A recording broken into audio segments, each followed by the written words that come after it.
This is the Legend of Zelda Triforce Symbolism. The Legend of Zelda franchise is a treasure trove of universal symbols, psychological archetypes, and teachings from the wisdom traditions of antiquity.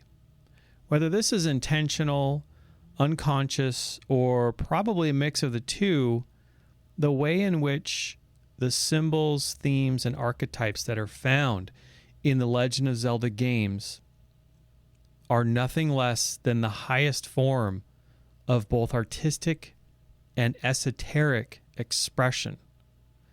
If good artists borrow and great artists steal, then the creator of the Zelda franchise, Mr. Miyamoto, has practically created something just short of a new sacred wisdom teaching right under our noses. All hyperbole aside, of course, the deeply inspiring symbolism and its significance to our own lives may come as quite an unexpected surprise to many people.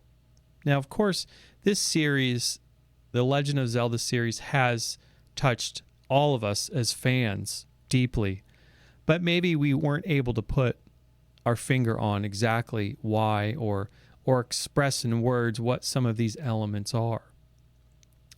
As a student of the timeless wisdom traditions, I find the great depth of significance and meaning to be found within the Legend of Zelda games to be really quite astonishing.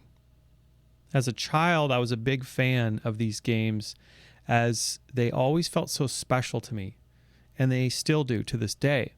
However, only recently did I discover a completely new and inspiring level of understanding from the Legend of Zelda series that explains so well why the land of Hyrule has touched my spirit so deeply.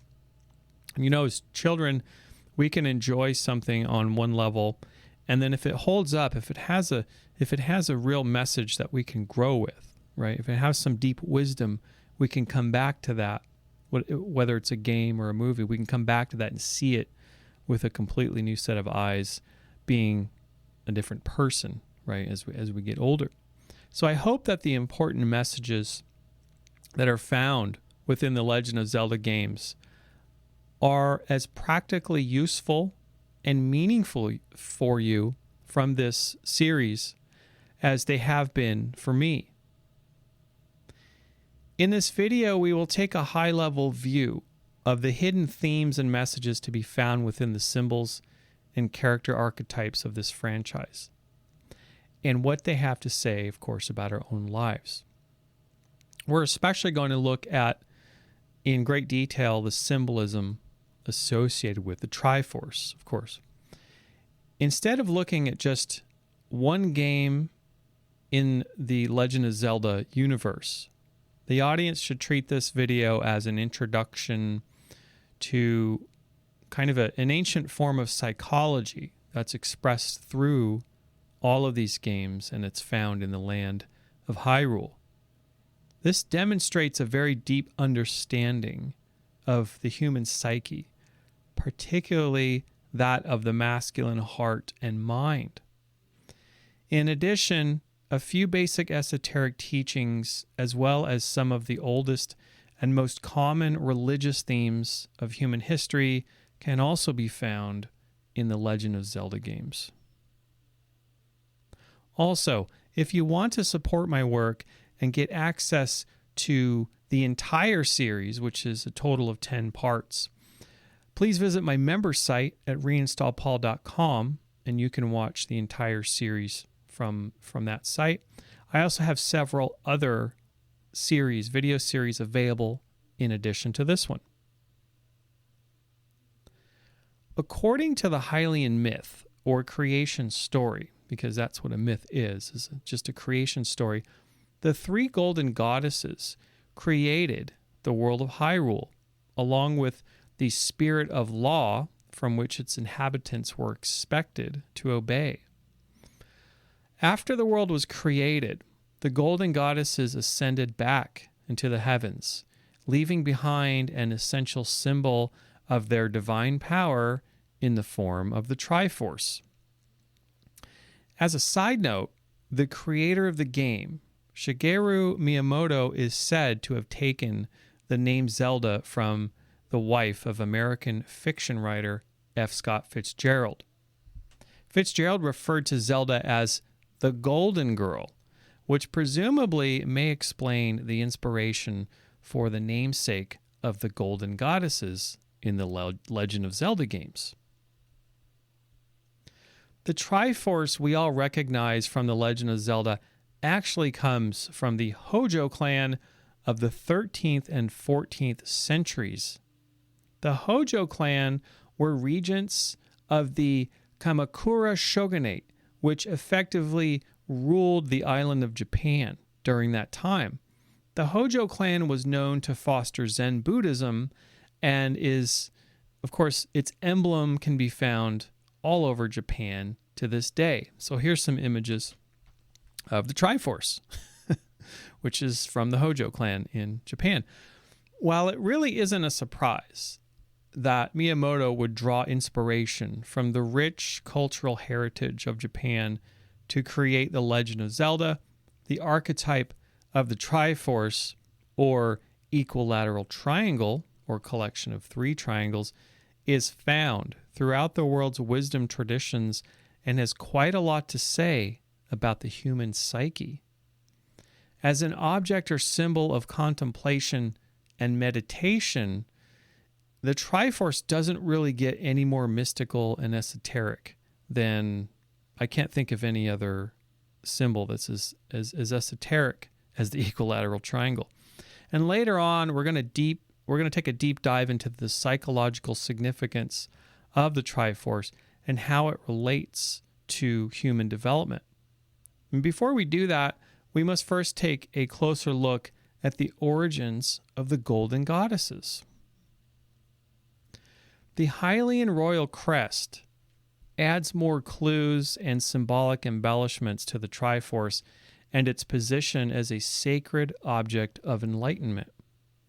Notice the Triforce is elevated atop this winged figure, inferring the sky and the heavens.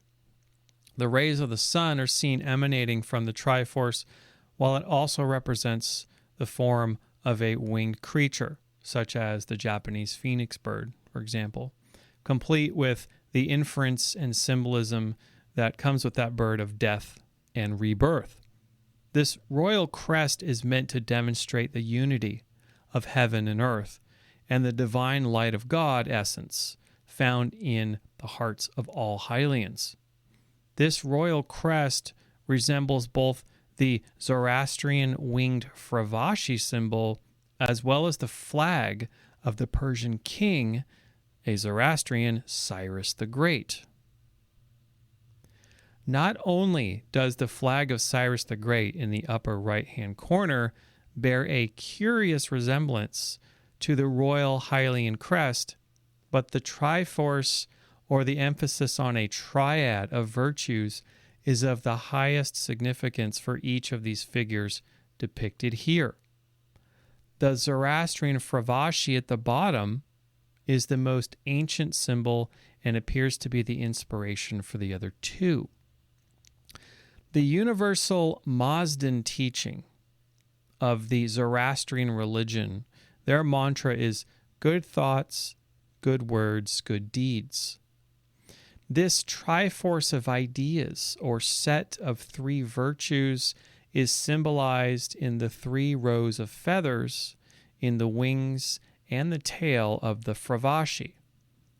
The same is true with the flag of Cyrus the Great, along with the three orbs in the upper right, which again each represent these three virtues of the Mazdan way, or these three ways of being, or the threefold aspect of a Zoroastrian. Now, whether this came consciously or not from the creators of the Legend of Zelda game and its iconography, the archetype of the Triforce and the deep wisdom contained within it is tens of thousands of years old, at least.